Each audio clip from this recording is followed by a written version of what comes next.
Esto es Lenguaje Medio Ambiente. Yo soy Rocío Luque. Y yo, Alexandra Morales Reyes. Carmen Rivera. Y mi nombre es Enrique Vargas.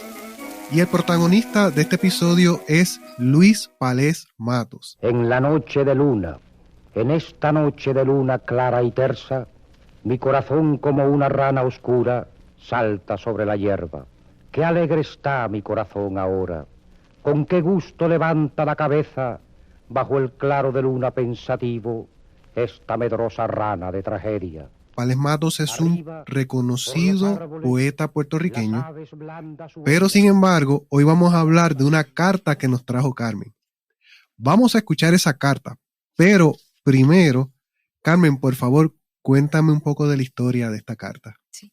El fragmento de esta carta salió originalmente publicado en una revista de poesía que se llama Mairena. Se publicó en el 1979.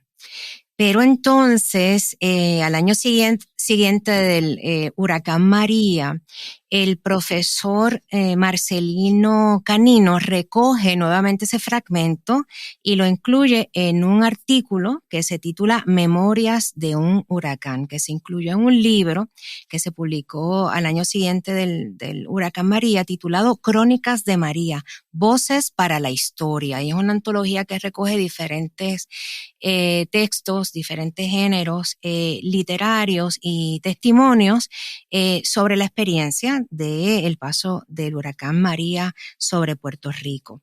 Esta carta Luis Palés Matos la escribió el 18 de septiembre de 1928 y se la dirige a quien en ese momento era su prometida, María de Lourdes Valdés, que se encontraba en ese momento de vacaciones en Coney Island.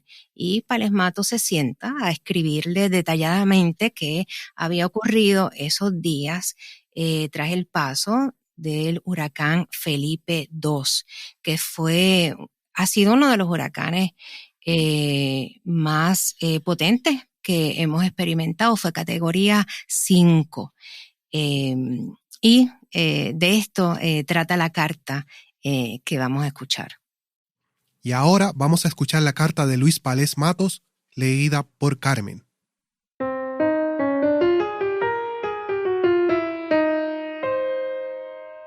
Carta de Luis Palés Matos. San Juan, septiembre 18, 1928. Adorada María, acabo de recibir tu última carta. No puedes imaginar el ansia desesperada con que devoré sus líneas, buscando en ellas la suave y embriagadora dulzura que brota de tu alma. Cualquier detalle insignificante que relatas, con el candor con que lo haces, crean en mi corazón como un rocío de ensueño. Celebro mucho que te hayas divertido durante estos días visitando a Coney Island.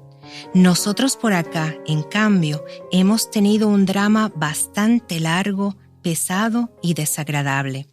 La broma que nos gastó San Felipe hace 50 años aproximadamente vuelve a repetirla hace algunos días con peores resultados. El viernes, como te dije en la carta que te escribiera desde tu casa, estuve visitando a tu mamá para enterarme de la suerte que les había tocado en el ciclón. Afortunadamente tu casa resistió la furia de la tormenta. El sábado por la mañana, como carecía de informes sobre casa, tomé un automóvil que me condujo dificultosamente a Caguas. De aquí en adelante el camino estaba obstruido por los derrumbes. Como el auto no podía seguir viaje, me encomendé a mis piernas e hice el camino desde Caguas a Guayama, unos 60 kilómetros a pie firme, atravesando el enredo de los árboles, tronchados y caídos sobre la carretera y hundiéndome en el fango hasta la orilla. Salí de San Juan a las 9 de la mañana y llegué a mi pueblo a las 8 de la noche. Esto te dará una idea de lo caminado. El desastre que contemplé durante todo el recorrido es realmente pesadillesco y no quiero entristecerte con la narración de escenas de dolor y desolación que presenciaron mis ojos.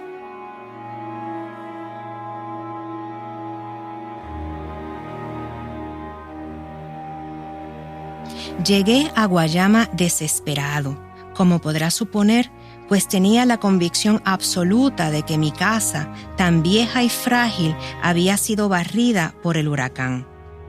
Cuando pasé frente a ella, solo vi un montón de escombros.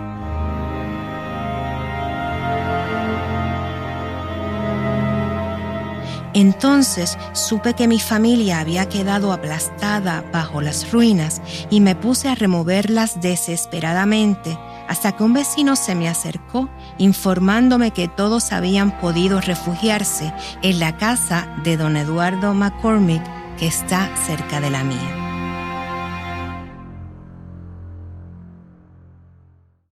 Allí encontré mi pobre gente llorando.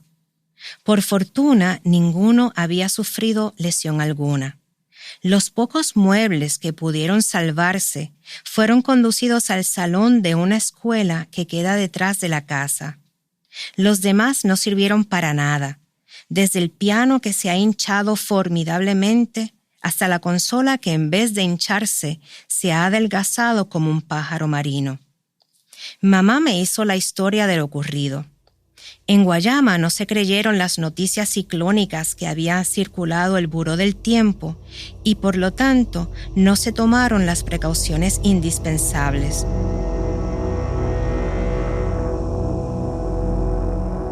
Cuando en la mañana del jueves el viento comenzó a soplar reciamente, ya era tarde para buscar acomodo en otra casa más resistente porque el viento y el agua podía hacerle daño a mi abuela. Así pues, decidieron afrontar el peligro dentro de la casa. La mesa del comedor fue puesta en la sala. Sobre ella echaron colchas, mantas y colchones. Improvisaron una especie de guarida donde albergarse si la casa se descobijaba. Imagina la brega de 3 mujeres solas con una pobre vieja inútil y loca, mi abuela, y un niño indefenso y acobardado, mi hijo. Ninguno de nosotros se hallaba en casa. Gustavo estaba por Mayagüez, Vicente en Salinas y yo aquí. Demasiado valor tuvo. Dentro de la guarida se metieron Pepa, Pepita, que supongo estaría muerta de miedo, y el nene. Mamá y María se quedaron fuera en previsión de que se rompiese alguna ventana y para evitar que el agua llegase hasta Pepa. Poco a poco se comenzó a destechar la casa y a penetrar el viento por todos los cuartos como una furia desencadenada. Al fin, solo quedaron 4 paredes bamboleantes y un montón informe de escombros cubriendo totalmente aquella débil guarida bajo la cual palpitaban llenos de espanto los corazones de seres tan queridos. Así pasaron los momentos más difíciles del ciclón hasta que un vecino, dándose cuenta del desastre, forzó las puertas que estaban obstruidas por las planchas de zinc y, ayudado por otros vecinos que llegaron al efecto, fueron sacándolos del fondo de aquellas ruinas completamente atontados. Yo llegué el sábado, como te dije. El domingo por la mañana me puse en movimiento en busca de casa. Encontré una pequeña y nueva dentro del vecindario. Carece de las comodidades de nuestro viejo caserón, pero por lo menos es una casa. Mamá ha quedado muy apesarada con la catástrofe. No es precisamente por la pérdida material de lo único que les quedaba, sino por el efecto que el ciclón le ha causado en el sistema nervioso. Los demás relativamente bien. Yo estoy más que satisfecho, pues había sospechado lo peor. Eso es lo mejor que ha podido sucederle a mi familia. Estuve en Guayama hasta hoy martes que regresé a San Juan, pues tú sabes que tengo que moverme mucho. Me regresé por Yabucoa porque el camino de Calley permanece obstruido. Por donde quiera que se pasa, se ve la obra destructora del huracán. Escuelas, fábricas, centrales azucareras, palmeras enteros, caseríos completos, todo se ha venido abajo. Aunque las desgracias personales han sido inferiores, se calcula que ese temporal tuvo el triple de la intensidad de San Ciriaco, a juzgar por la velocidad del viento y el daño causado en siembras y caseríos. Yabucoa está completamente en ruinas. Luis Vilá, los nenes y Ana Luisa están perfectamente. La casa de Luis fue bastante perjudicada por el ciclón. Ellos pasaron la catástrofe en el sótano de la casa. Cuando pasé por Yabucoa, intenté hablar con Luis, pero no pude verlo porque, según me informaron, había salido a voltear la finca. Los muchachos se encuentran en tu casa. Esta tarde estuve por allá. Doña Catalina me dijo que ya habían puesto a la escuela a José Luis. Por tu casa todos andan bien y me han tratado con mucho cariño, sobre todo tu mamá. Esto yo lo agradezco mucho. A la hora que te escribo, los pueblos todos están a oscuras y sin agua. La única excepción es San Juan, porque aquí se ha trabajado formidablemente.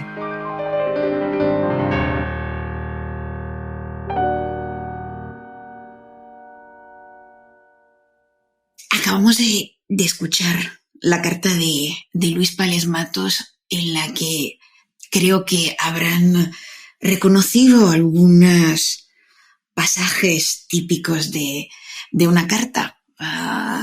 Al comienzo hay una abertura, ¿no?, en la que el autor toma contacto con la destinataria, con su adorada María, donde de todas formas, a mi parecer, ya surgen algunas imágenes naturales, porque el autor comenta que lo que quiere hacer escribiéndole es buscar, dice, esa embriagadora dulzura que brota de su alma, ¿no? Retomando esta palabra, la palabra del brote, ¿no? De brotar, como hacen las plantas, y también comentando el candor de su amada, dice que crea en su corazón una dulzura como un rocío de ensueño, con esta comparación ontológica, esa comparación natural tan entrañable. Y ya luego entra de lleno en el meollo de la cuestión, en el huracán, ¿no? En la carta le presenta a María y a nosotros como lectores el protagonista, un huracán al que, bueno, en realidad no lo llama enseguida así, utiliza unos sinónimos, habla de ciclón, habla de tormenta, utiliza también palabras como drama o furia, describiendo sus efectos, ¿no? Son palabras que, bueno, tampoco son tan hiperbólicas, porque efectivamente es lo que hace un huracán, y recurre incluso a la ironía, porque en un momento dado denomina al huracán como broma, la broma que nos gastó. Que nos gastó la naturaleza, sí.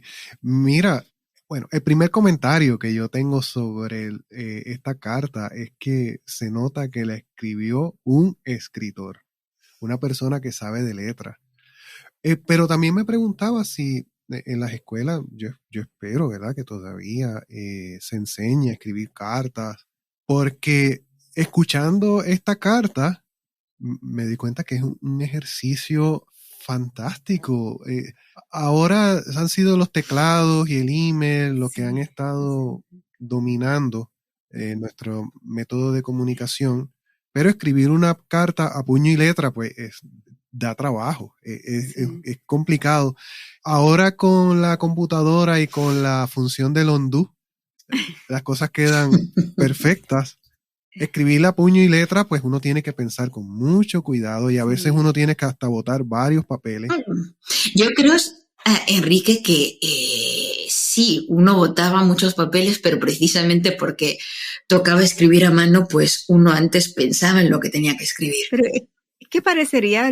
Justo estaba hablando recientemente con mi papá de verlas de las redes sociales y los mensajes de texto y el internet, qué cosas habían desaparecido a causa de, y empezamos hablando de los sellos, ¿verdad? Y que uno le ponía las cartas, pero también entonces después terminamos hablando que la carta, como la de Pales Matos, es como que está desapareciendo, porque ya nadie se sienta a escribir cartas, y hay libros publicados de cartas, ¿verdad? Pero es como un género que ya no No sé qué lo suple.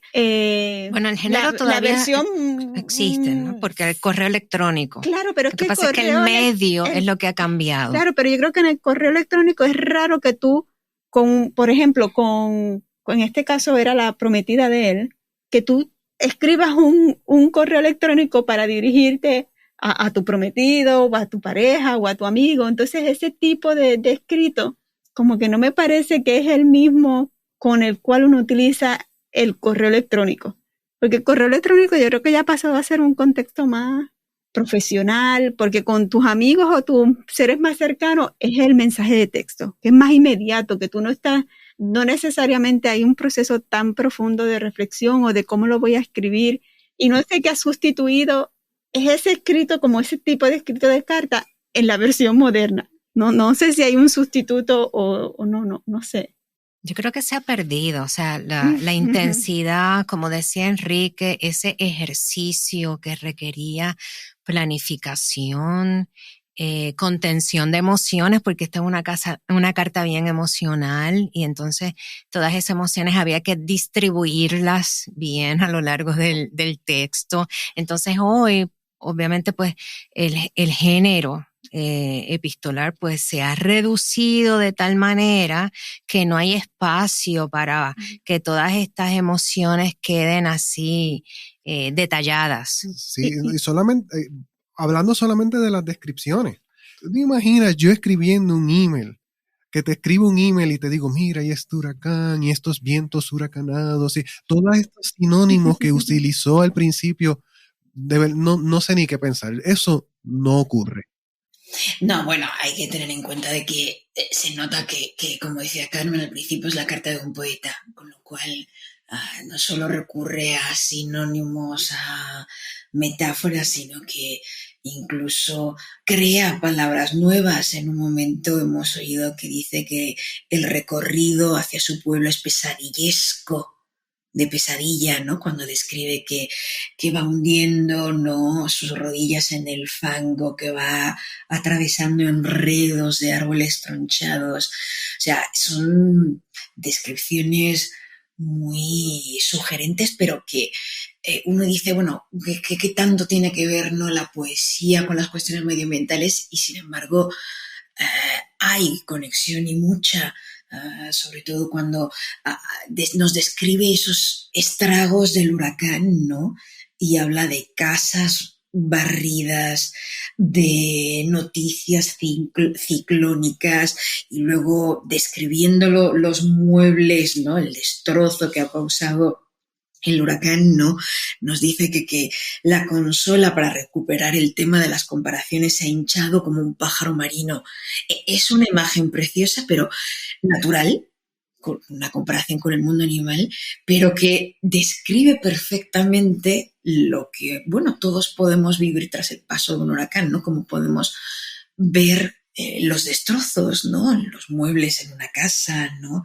Sí, y que él te crea las imágenes en la mente. Sí, también cuando dice que la casa es como una guarida, ¿no? Lo dice en un par de ocasiones. Una guarida en la que normalmente se esconden los animales, pero nosotros, como miembros del entorno natural, pues nos comportamos de la misma manera. Una casa es nuestra guarida.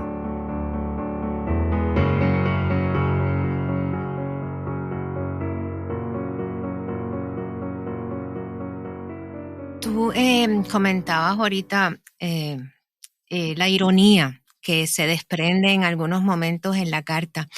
Y a mí me llamó mucho la atención recordar algunos de sus poemas de Tuntún de Paz y Grifería, que de hecho Rafael Rodríguez Cruz es la persona que ha recopilado las imágenes y palabras que están relacionadas con huracanes en el Tuntún de Paz y Grifería, que en algunos momentos él intercambia el huracán con tormenta o ciclón, como tú muy bien señalabas, pero entonces lo que me resulta curioso es que si bien en la carta se denota pues la tragedia, la tristeza de lo que ha acontecido, En sus poemas, sin embargo, podemos ver con mucha más claridad el tono irónico. Por ejemplo, tengo aquí que en su poema Preludio en Boricua, él dice lo siguiente: las Antillas barloventeras pasan tremendas desazones, espantándose los ciclones con matamoscas de palmeras. Hay otro texto, otro poema, Canción festiva para ser llorada, donde dice: las antillitas menores, titís inocentes, bailan sobre el ovillo de un viento que el ancho golfo huracana. Y otro ejemplo, en Mulata Antilla, donde llama a los huracanes los eléctricos meninos de ciclones, en tus curvas se alargan y ovillan. Entonces ahí podemos ver, y me resulta fascinante y curioso, ¿no?, cómo se traslada ese registro y ese tono de angustia y de tristeza de este texto epistolar a esa necesidad de remirar la experiencia del huracán desde un punto de vista irónico e incluso humorístico. Sí, la ironía de la vida, ¿no? O incluso considerar que no somos nada, ¿no?, frente a la fuerza del medio ambiente, de la naturaleza. Y que cuando mencionas, si puede ver la parte del poema que menciona Antillitas. Sí. ¿Puedes repetirlo, Carmen? Sí, es de Canción festiva para ser llorada. Y en los versos dicen: las antillitas menores, titís inocentes, bailan sobre el ovillo de un viento que el ancho golfo huracana. Claro, pero es que el uso del diminutivo ahí, ¿verdad? Son las Antillas menores, pero o es que quiere expresar cariño, ¿verdad? Cuando uno dice ese diminutivo que lo expresa como las antillitas, como pobres, ¿no? O es una cuestión de, es que son tan indefensas o son ante la magnitud de este huracán. Y de ahí resalta, ¿no?, la ironía. Sí, la fuerza y que no podemos hacer nada frente a la fuerza destructora del huracán. Básicamente está diciendo cómo el huracán se va formando en el Golfo, se está huracanando, ¿verdad? Y luego pasa por encima, bailando sobre las Antillas menores. ¿Verdad? Esa es en su poesía, porque vemos que en la carta, pues las representaciones, el tono es diferente, ¿no? Como nos explicaba muy bien Rocío. A mí me ha llamado también la atención cuando comenta, ¿no?, cuando describe las sensaciones que se viven frente al huracán, ¿no?, y habla del espanto de los corazones, ¿no?, metonímicamente, ¿no?, o por ejemplo dice que el ciclón ha causado efecto en el sistema nervioso, ¿no? O sea, habla de sistemas de nuestro cuerpo para como si entrase minuciosamente en lo que acaece, ¿no?, nosotros frente al miedo de un fenómeno atmosférico. Son imágenes muy fuertes. Sí, lo son. Para la misma época que yo descubrí esta carta, me leí también, buscando más información sobre el huracán San Felipe II, me leí este artículo del profesor Stuart Schwartz, que salió en el 2009 en la revista del Centro de Investigaciones Históricas. El artículo se titula Los huracanes y la formación de las sociedades circuncaribeñas. Y él ahí propone que los huracanes son una manera de definir lo que son las sociedades complejas en el Caribe. Es decir, que estudiar los huracanes es casi estudiar la cultura y la historia del Caribe. Hay una relación ahí, ¿verdad?, bien estrecha. Y él dice, de la misma manera que hay temas comunes en el Caribe, como son la cultura de haciendas, la esclavitud, pues el imperialismo, el colonialismo, pues está también el tema de los huracanes como algo definitorio de lo que es el Caribe. Claro, y de ahí viene, pues desde la poesía, las canciones, que tenemos canciones que el tema es tenemos todo un cuerpo un cuerpo literario, tanto en prosa como en poesía. Es un sujeto y un objeto lírico, sí. Eso. Oye, Carmen, ¿y cuándo se incorpora a la figura del huracán? O sea, como sujeto literario en general. ¿En la literatura o en la obra de Pales Matos? En ambas. Bueno, en la literatura que yo tenga entendido desde la tradición oral, a través de diferentes composiciones poéticas, ¿verdad? De la tradición oral, bombas plenas, se hace alusión a estos eventos atmosféricos y lo que causan, ¿verdad? En nuestras comunidades. Después del huracán María, sin embargo, comenzó a darse una producción literaria bien significativa, tanto en poesía como en prosa, cuentos y novelas. De hecho, este libro que mencioné, de donde saqué el fragmento de la carta, María, Voces para la Historia, es parte de ese cuerpo de trabajos que empezó a salir a raíz de María. Y yo creo que es algo que todavía va a dar pie a que se siga creando arte y literatura a partir de esa experiencia, porque yo creo que todavía colectivamente estamos en la etapa de el síndrome postraumático. Hay muchas cosas que fue en el 2017, han pasado varios años ya y todavía nosotros podemos ver que hay cosas que no se han solucionado, ni sanado. No se han sanado, no sabemos tan siquiera si estamos preparados. Cada año pensamos lo mismo y nos preguntamos si estamos preparados para la próxima temporada de huracanes. Así que yo creo que es un tema que desde que tenemos, ¿verdad?, literatura escrita, está presente, y creo que es algo que va a continuar también siendo de inspiración en el futuro, porque, ¿verdad?, como proponía este escritor que mencionaba ahorita, Stuart Schwartz, es parte de de nuestro ser como caribeños. Estamos, pues en cualquier momento sabemos que podemos ser no quiero decir víctimas, porque es que en realidad estos son fenómenos naturales que, pues, que tienen que pasar. Sí. Pero es tan parte de uno, porque yo recuerdo cuando recién yo me fui a Estados Unidos a estudiar, había esta compañera que me preguntó qué yo hacía cuando venían los huracanes. Porque yo había visto estas imágenes en Estados Unidos, en Florida, que la gente se empieza a mover de estado para evitar, ¿verdad? Y huir del impacto de ese huracán. Pero ya me preguntaba cómo ustedes se van de allí y como que ahí caí en cuenta y dije, pues no, pasó un huracán y ya es parte y pues tú sabes que están aquí a esta fecha. Y dije, pues no, pues nos quedamos ahí, porque como vivimos en una isla y es como que pues ya es parte de eso, de la sociedad y de lo que hablamos, y ya tenemos chistes, y ya tenemos literatura, y ya tenemos canciones. Define parte de lo que somos. La experiencia del huracán, sí.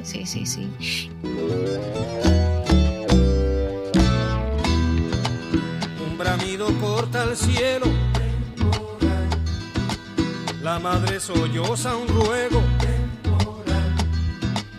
el cielo va oscureciendo, todo es ansiedad, ya se espera el cimbronazo, va llegando el temporal, allá viene el temporal, allá viene el temporal.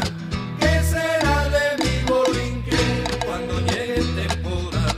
¿Qué será de Puerto Rico cuando llegue el temporal?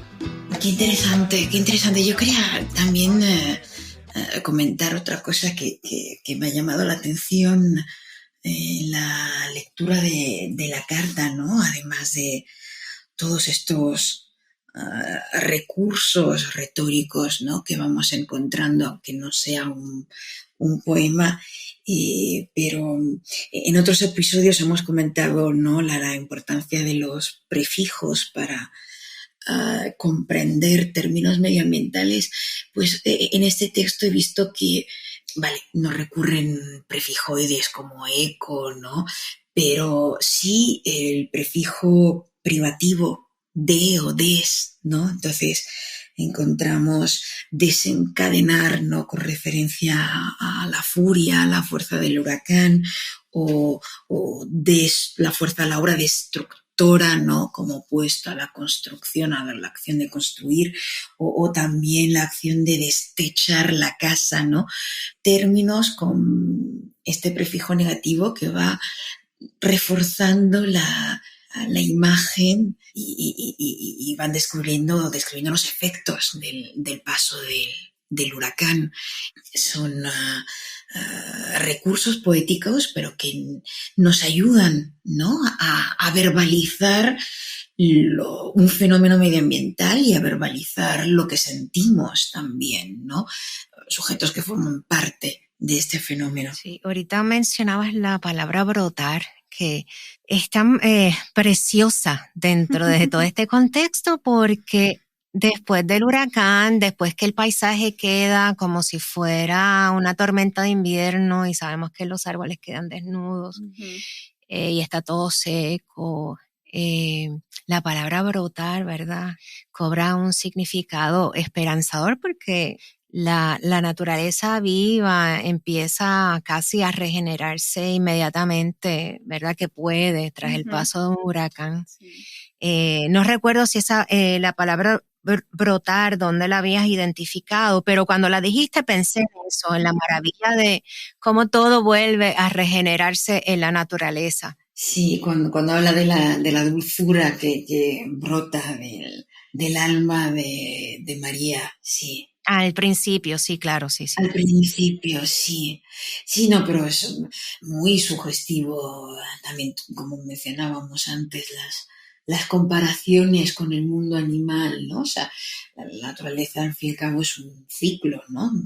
Generación y regeneración después con el prefijo re, ¿no? Después del de o des. Cuando la leíste, cuando la escuchaste, Rocío, ¿pensaste que se trataba de algo que pudiera ser actual?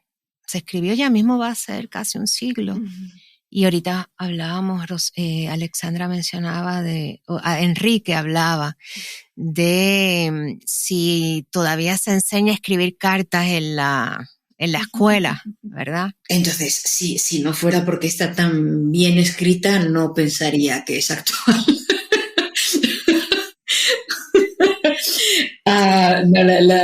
Y ha hecho muy bien Enrique en tocar el tema de esta destreza, ¿no? De la escritura de cartas, ¿no?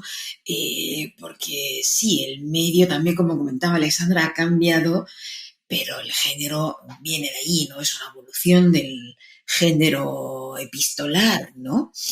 Así como las películas, los guiones cinematográficos son evoluciones del género del teatro, ¿no?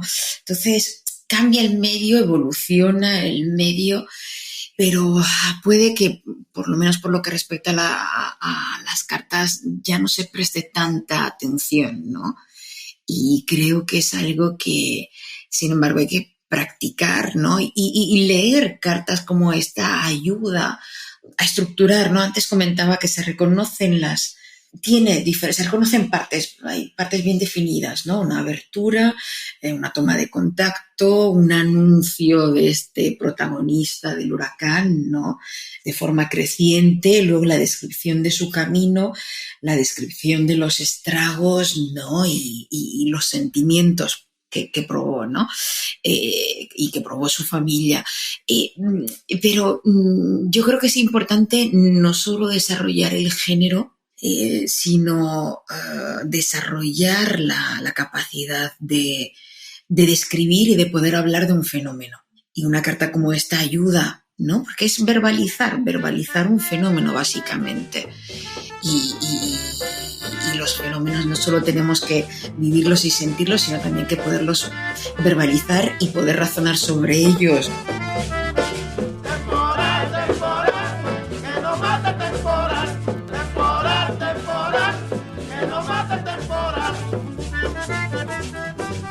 Esto fue Lenguaje y Medio Ambiente, un concepto de Carmen, Alexandra y Rocío, inspirado en el curso Medio Ambiente, Lengua y Literatura de la Universidad de Puerto Rico, recinto de Mayagüez. Este podcast fue producido y editado por Enrique Vargas en JYE Studio.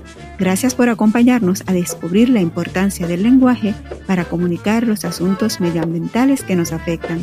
Hasta la próxima. ¿Qué será pero de Cagua? Cuando venga el temporal. ¿Qué será de Calle? Cuando venga el temporal. ¿Qué será de Benjamín? Cuando venga el temporal. ¿Qué será de Guayama? Cuando venga el temporal.